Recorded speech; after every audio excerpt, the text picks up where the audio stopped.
The morning sun cut through the floor-to-ceiling glass windows of the Harrington Tower's 42nd floor boardroom, casting long golden beams across the mahogany table where the future of a billion-dollar empire was about to be decided.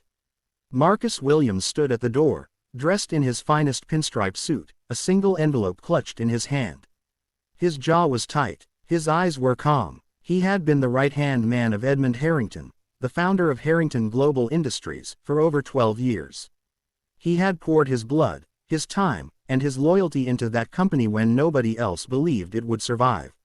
He had expected grief when Edmund passed away 3 weeks ago. He had not expected this. Seated at the head of the table, leaning back in the leather executive chair like she had been born in it, was Victoria Harrington, Edmund's daughter from his first marriage. A woman Marcus had met exactly 4 times in 12 years. A woman who had never once visited her father's company. A woman who had publicly called the business boring at a gala just 2 years prior. And yet, here she was, laughing. "Marcus," she said, her voice dripping with amusement as she pointed directly at him, her perfectly manicured finger aimed like a weapon. "You actually showed up. I was told you might not come. I guess you're braver than I thought." The other executives seated around the table, men and women Marcus had worked alongside for years, shifted uncomfortably in their chairs. Some smiled nervously, others stared at the table. Victoria held up a document. "I have here a letter from my father's personal attorney confirming that I, Victoria Harrington, am the sole heir to Harrington Global Industries. Which means," she paused for dramatic effect, scanning the room with glittering eyes, "I'm the new heir here." Laughter rippled from 2 of the junior executives seated behind her. One of them, a man named Derek, who Marcus had personally mentored, smirked and leaned toward his colleague. Marcus looked down at the envelope in his hand. He breathed slowly. He had promised himself he would remain composed. He had promised Edmund he would protect what they had built, no matter what. "Stop talking nonsense," Marcus said. The laughter died instantly. Victoria's smile didn't fade, but her eyes sharpened. "Excuse me," I said. Marcus stepped forward, placing his envelope on the table gently, as if it were made of glass. "Stop talking nonsense, Victoria." A sharp silence swallowed the room. She straightened in her chair. "Do you have any idea who you're speaking to? I am the heir of this company. My father." "Your father," Marcus said quietly, "trusted me with something far more important than a title." He slid the envelope toward her. Victoria stared at it. She didn't move. Her confidence, so enormous just 30 seconds ago, suddenly flickered like a candle caught in a draft. "What is that?" she demanded. "Open it," Marcus said simply. The room held its breath. Even Derek, the smirking junior executive, had gone completely still. Victoria reached for the envelope with deliberate slowness, as if speed would be an admission of nerves. She tore it open and pulled out a thick folded document, legal paper, stamped and signed in multiple places, with the official seal of the Harrington Family Trust on the cover page. Her eyes moved across the first paragraph. Then she stopped. She read it again. Her face changed. The color drained from her cheeks. The laughing eyes went flat. The pointed finger curled back into her palm. "This," she whispered, "this can't be right. It's been verified by 3 independent attorneys," Marcus said. "Your father changed his will 14 months ago.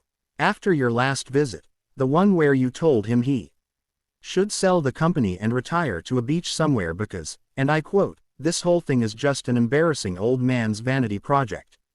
A woman near the back of the room, the head of operations, Patricia, pressed her lips together and looked away. She had heard that conversation. She had never forgotten it. "Edmund Harrington," Marcus continued, his voice steady and clear, "restructured the family trust and left controlling ownership of Harrington Global Industries to a charitable educational foundation, one that he and I built together over the past 4 years. A foundation that provides scholarships, mentorship, and business training to young people from underserved communities across the country." He paused. "He left you the family estate in Connecticut, his art collection, and a generous financial settlement. You will never have to work a day in your life.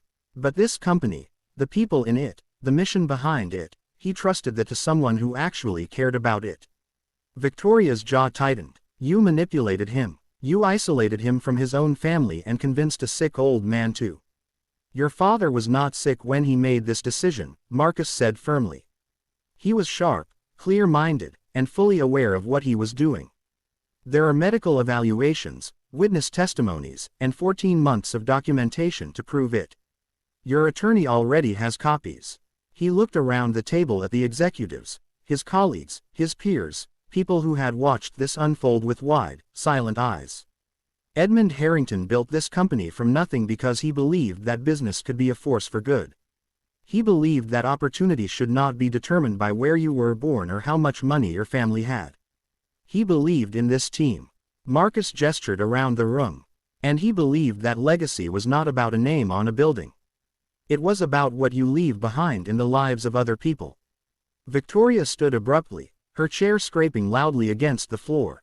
She snatched the document from the table and turned toward the door. This isn't over, she said without looking back. No, Marcus agreed quietly. It's just beginning. The weeks that followed were exactly as turbulent as Marcus had anticipated. Victoria's legal team filed 3 separate challenges. Every one of them was dismissed. The will was airtight. Edmund had made sure of that. What surprised Marcus more than the legal battles was what happened inside the company itself.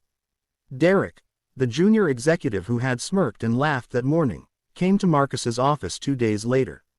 He stood in the doorway, looking younger and more uncertain than Marcus had ever seen him. "I'm sorry," Derek said. "I laughed because I was scared. I thought she was going to win and I didn't want to be on the wrong side." Marcus studied him for a long moment. Then he nodded once. "Sit down," he said. "We have a lot of work to do." That was the thing about Edmund Harrington's final lesson. It wasn't just directed at Victoria. It was directed at everyone who had chosen convenience over courage. Everyone who had laughed when they should have stayed silent. Everyone who had looked away when they should have spoken up. The Harrington Educational Foundation launched its first scholarship program 3 months later. 240 young people, from rural towns, from inner cities, from communities that had been told for generations that success was not meant for people like them, received full funding for business education and mentorship. Marcus stood at the podium at the launch event, in the same boardroom where Victoria had laughed and pointed and declared herself the heir to everything. He looked out at 240 faces full of uncertainty and hope. "Mr. Harrington believed," Marcus said, "that the most powerful thing one person can do for another is believe in them before they believe in themselves. That is what this foundation will do. That is what this company will do. That is what we will do." The room erupted in applause. Outside the glass windows, the city hummed and glittered, indifferent as always. But inside that room, something had shifted, something quiet and permanent, like the turning of a tide. Victoria Harrington never returned to the building. But 2 years later, a letter arrived at Marcus's office. No return address. Just a short note, handwritten on plain white paper. "I'm sorry I didn't know him the way you did. I think I understand now what he was trying to say. V." Marcus folded the letter carefully and placed it in his desk drawer, next to the last handwritten note Edmund had ever given him, a note that read simply, "Do good, Marcus. The rest will follow. La mañana iluminaba el piso 42 de la Torre Harrington, donde el futuro de un imperio de 1.000.000 de dólares estaba a punto de decidirse. Marcus Williams estaba de pie en la puerta, vestido con su mejor traje a rayas, con un sobre en la mano. Su mandíbula estaba tensa, sus ojos, tranquilos. Había sido el hombre de confianza de Edmund Harrington, fundador de Harrington Global Industries, durante más de 12 años. Había dedicado su sangre, su tiempo y su lealtad a esa empresa cuando nadie más creía que sobreviviría. Esperaba el luto cuando Edmund falleció 3 semanas atrás. No esperaba esto. Sentada en la cabecera de la mesa, recostada en el sillón ejecutivo como si hubiera nacido en él, estaba Victoria Harrington, la hija de Edmund de su primer matrimonio. Una mujer que Marcus había conocido exactamente 4 veces en 12 años. Una mujer que jamás había visitado la empresa de su padre. Una mujer que públicamente había llamado al negocio aburrido, en una gala apenas 2 años antes.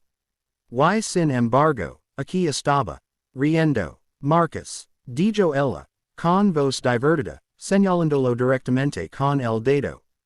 De verdad veniste. Me dijeron que quizás no vendrías. Supongo que eres más valiente de lo que pensaba. Los demás ejecutivos alrededor de la mesa se movieron incómodos. Algunos sonrieron nerviosamente. Otros miraron hacia abajo. Victoria levantó un documento. Tengo aquí una carta del abogado personal de mi padre que confirma que yo, Victoria Harrington, soy la única heredera